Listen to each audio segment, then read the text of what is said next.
Hey everyone, Larry here, and welcome back to Hey, It's a Review. And today I'm going to be talking about Batwoman Season 3, Episode 5. Thanks for watching, and if you are new here, please don't forget to leave a like, comment, and subscribe.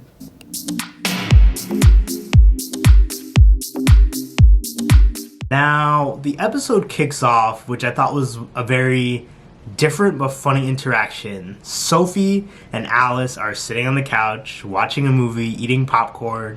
Then Sophie just goes, "Keep your nasty feet on that side of the couch." Like, it was just such a out of place interaction, but I've said it before and I'll say it again. I really have been enjoying the take this show's been doing to keeping Alice relevant to the story, even though it's not about Kate anymore. I think they've done a really great job of having some natural interactions, almost borderline sibling friend kind of interactions across many of the different characters, which has been cool. Now, there's one thing I gotta say, and I've been saying it for a bit now, but I'll say it in song. There's something about Mary that we don't know.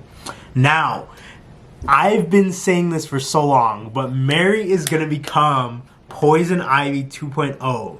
All the signs are there. So in this particular episode, we see Mary gulping down a lot of water.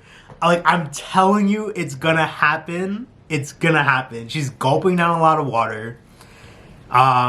She has to be infected by a plant now, or maybe replaced, or she's gonna become Poison Ivy or something. Because if you remember, that thing was in her arm. Like, it was in her arm in that episode and she pulled it out. So, like, it honestly reminded me of that Batman the Animated Series episode where we had the plant people replace others. So they kept them in, like, these, like, plant sacks, we'll call it. But they would be kept somewhere separate and retain the memories of that person, but they would infiltrate, essentially. So something's going on with Mary. I don't know what it is, but hoping the rest of the episode tells me. So we continue on with the episode. Jada and Ryan meet up because they're having some kind of family. Sophie introduces herself as Ryan's girlfriend. Sophie, you're trying too hard. You're trying too hard, Sophie. Listen, I still can't get my head wrapped around Sophie and Ryan. I really can't. But I think that's what's going to be happening. It's still very strange to see. Sophie says, "Oh, I'm going to go to the bathroom." And obviously, Sophie, Jada's going to catch you snooping around. And she did. Unrelated to this episode, I've been trying to figure out where Marcus, Ryan's brother, who he is and what he's from since I saw him in this season. And he is the son of the crime family, let's call them, in Law and Order Organized Crime Season 1. This whole time I'm looking at him like, I know him from somewhere and something I've watched recently. So that's where he's from. Back to the episode. So the family dinner was pretty awkward. Very, very silent. Then all of a sudden, Marcus's date, Zoe, just starts doing all this analytical talking, and, like, it was just very uncomfortable. Like, she's just doing all this, like, you don't do this, and you did this because you did this, and you did it, and I'm like, whoa, like, I don't want you at my dinner. But a lot of analytical stuff, but she was just acting so weird. I don't think she's gonna last too long in this episode. It just gave me that vibe. Lo and behold, Zoe goes to the bathroom. Her hand starts feeling numb. Then, surprise, Professor Pig is behind her. And from what we see, off with her head. Knew she was going to die. So at the dinner table, Sophie, Jada, Marcus, and Ryan all of a sudden are not able to move. They find their mobility stopping. All I have to say is, it's the damn wine. If you've watched Attack on Titan, you should know never drink wine because people put stuff in it. But we see that they're starting to lose their body functions and they're not able to move anymore. And this was all part of Professor Pig's plan. After a bit, they start getting mobility back. However, Marcus is going into shock. Ryan gets to see a caring side of Jada, which I'm curious if that will end up making them closer as the season goes on, because she's never seen like that motherly side. It's been a much adversarial interaction and relationship up to this point. So I'm curious if that will change.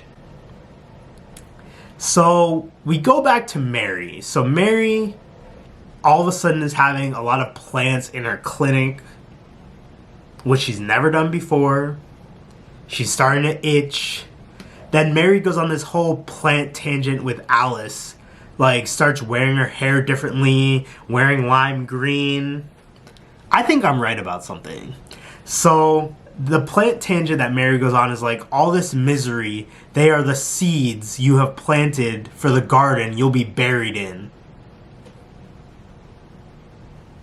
Poison Ivy 2.0! Then we learn that Montoya dated the original Poison Ivy? Okay. Jada comes out to face Professor Pig. Jada calls Ryan her daughter, which was nice. And then Marcus stabs Professor Pig in the back. So, he's dead now. Something we learned to... Jada comes out to face Professor Pig. She calls Ryan her daughter, which was a great moment. And then Marcus deals the finishing blow to Professor Pig. Something we learn at the end of this episode, which blew my brain for a loop, is that Marcus, I guess when he was young, had an interaction with the Joker. They didn't say Joker by name, but they alluded enough to it being Joker. She called him a crazy clown. I wonder who that could be. But Joker used his buzzer and put it on Marcus's head and shocked him. And it's alluded that it kind of changed his brain chemistry to make him, a bit crazy, and it just shifted his conscience and stuff like that. They didn't get specifically, but you see him give peanut butter to his father, who's allergic to peanut butter, and he starts laughing. We see Marcus before we even get to that part, Jada talks about how she wanted that freeze gun to freeze Marcus until she could find a way to fix his brain chemistry. That's why she was doing all that. Then we see Marcus standing by a mirror, and he has the blood of Professor Pig on his hands, and he goes like he's making a dang grin on his face.